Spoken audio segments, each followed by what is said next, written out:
ಓಂ ಶ್ರೀ ಗಣಪತೆ ಶಾರದಾ ಗುರುಭ್ಯೋ ನಮಃ. ಓಂ ಶ್ರೀ ಕುಲದೇವತಾಭ್ಯೋ ನಮಃ. ಓಂ ಶ್ರೀ ಗ್ರಾಮದೇವತಾಭ್ಯೋ ನಮಃ.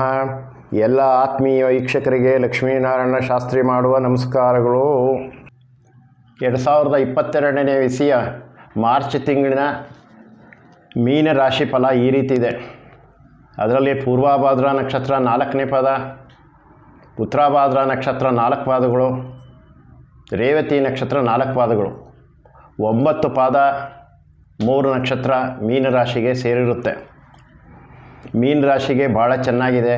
ಎಲ್ಲ ಡೈಮಂಡ್ ಯೋಗಗಳು, 5 ಗ್ರಹಗಳು ಚೆನ್ನಾಗಿದೆ. 5 ಗ್ರಹ ಇರೋದು ಭಾಳ ಅಪರೂಪ. 5 ಗ್ರಹನೂ ಚೆನ್ನಾಗಿದೆ. ಮಾರ್ಚ್ 15ನೇ ತಾರೀಕಿನಿಂದ ಮೀನರಾಶಿಗೆ ಗುರು ಬಲ ಬರುತ್ತೆ. ಏಕೆಂದರೆ ಮುಂದಿನ ತಿಂಗಳು ಏಪ್ರಿಲ್ ತಿಂಗಳಿಗೆ ಗುರು 13ನೇ ತಾರೀಕಿಗೆ ಬರೋದ್ರಿಂದ ಏನಾಗುತ್ತೆ, 1 ತಿಂಗಳು ಮುಂಚೆ ದೃಷ್ಟಿ ಬೀಳುತ್ತೆ. ಅದರಿಂದ ಮಾರ್ಚ್ 15ರಿಂದನೇ ಮೀನರಾಶಿಗೆ ಗುರುಬಲ ಬರುತ್ತೆ. ಬರೋದ್ರಿಂದ ಏನಾಗಿದೆ, ಲಾಸ್ಟ್ ಮಂತಲ್ಲಿ ಏನಾಯಿತು, ಗುರುಬಲ ಇತ್ತಿಲ್ಲ, ಸ್ವಲ್ಪ ಸಮಸ್ಯೆ ಬರುತ್ತೆ ಅನ್ನೋಂಗಾಗುತ್ತೆ, ಹೋಗುತ್ತೆ ಅನ್ನೋದು, ಮಧ್ಯದಲ್ಲಿ ಇದಾಗೋದು, ಎಲ್ಲ ರೀತಿ ಸಮಸ್ಯೆಗಳೆಲ್ಲ ಬರ್ತಾಯಿತ್ತು. ಈಗೇನಾಗಿದೆ, ಗುರು ಬರೀ 15ನೇ ತಾರೀಕಿನಿಂದ ಗುರು ದೃಷ್ಟಿ ಮೀನರಾಶಿಗಿರೋದ್ರಿಂದ ರಾಶ್ಯಾಧಿಪತಿ ಗುರು ಮೀನರಾಶಿಗೆ ಬರ್ತಾರೆ. ಗೊತ್ತಾಯ್ತಾ? ಮೀನರಾಶಿಗೆ ಬರೋದ್ರಿಂದ ಏನು, ಸಂಪೂರ್ಣ ಗುರುಬಲ ಬರುತ್ತೆ ಅಲ್ಲಿಗೆ ಮೀನರಾಶಿಗೆ.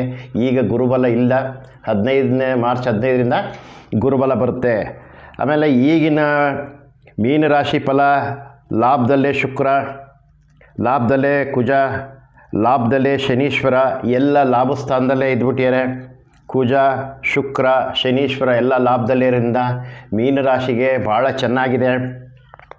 ಆಮೇಲೆ 3ರಲ್ಲಿ ರಾಹು, ದ್ರವ್ಯ ಲಾಭ ಭಾಳ ಚೆನ್ನಾಗಿದೆ. ಎಲ್ಲ ರೀತಿಯೂ, ಎಲ್ಲ ಆ್ಯಂಗಲ್ಲು, ಎಲ್ಲ ಆಸ್ಪೆಕ್ಟಲ್ಲಿ, ಎಜುಕೇಷನ್ದಾಗ್ಬೋದು, ವಿದ್ಯಾಭ್ಯಾಸ ಆಗ್ಬೋದು, ಮ್ಯಾರೇಜಿಗೆ ಸಂಬಂಧಪಟ್ಟಿದ್ದಾಗ್ಬೋದು, ಎಲ್ಲ ರೀತಿ ಎಲ್ಲ ಕೋನದಲ್ಲಿ ಲೆಕ್ಕ ಹಾಕಿದರೂ ಕೂಡ ಮೀನರಾಶಿಗೆ ಭಾಳ ಚೆನ್ನಾಗಿದೆ. ಲಾಸ್ಟ್ ಮಂತು ಸ್ವಲ್ಪ ಹೆಚ್ಚು ಕಮ್ಮಿ ಹಿಂದೆ ಮುಂದೆ ಗುರುಬಲ ಆಗ್ತಿತ್ತಿಲ್ಲ, ಅದರಿಂದ ಎಲ್ಲ ಸ್ವಲ್ಪ ಇದಾಗ್ತಿತ್ತು. ಈಗೇನಾಗಿದೆ, 100ಕ್ಕೆ 80% ಗುರುಬಲ ಚೆನ್ನಾಗಿದೆ, ಏನೂ ಪ್ರಾಬ್ಲಮ್ ಇಲ್ಲ. ಆಮೇಲೆ 9ನೇ ಮನೆಯಲ್ಲಿ ಕೇತು ಇದ್ದಾರೆ. ಕೇತು ಇರೋದ್ರಿಂದ ಏನಾಗುತ್ತೆ, ಪಿತಾಮಹ ಅಂತ ಅಂದರೆ ತಾತನ ಕನೆಕ್ಟಿವಿಟಿ ಕೇತುಗೆ ಸಿಕ್ಕಿರುತ್ತೆ. ಅಲ್ಲಿ ಏನಾಗುತ್ತೆ, 9ನೇ ಮನೆಯಲ್ಲಿ ಪಾಪದಾಯಕಾನ ಅಂತ. ಪಾಪದಾಯಕಾನ ಅಂದರೆ ಸ್ವಲ್ಪ ತಾತ ಮುತ್ತಾತನದಿಂದ ಏನು ದೋಷಗಳಿರುತ್ತೆ, ಪಿತೃದೋಷಗಳು, ಆ ದೋಷಗಳು ಕೇತುವಿನ ಮುಖಾಂತರ ನಿಮಗೆ ಫೀಡ್ ಆಗುತ್ತೆ.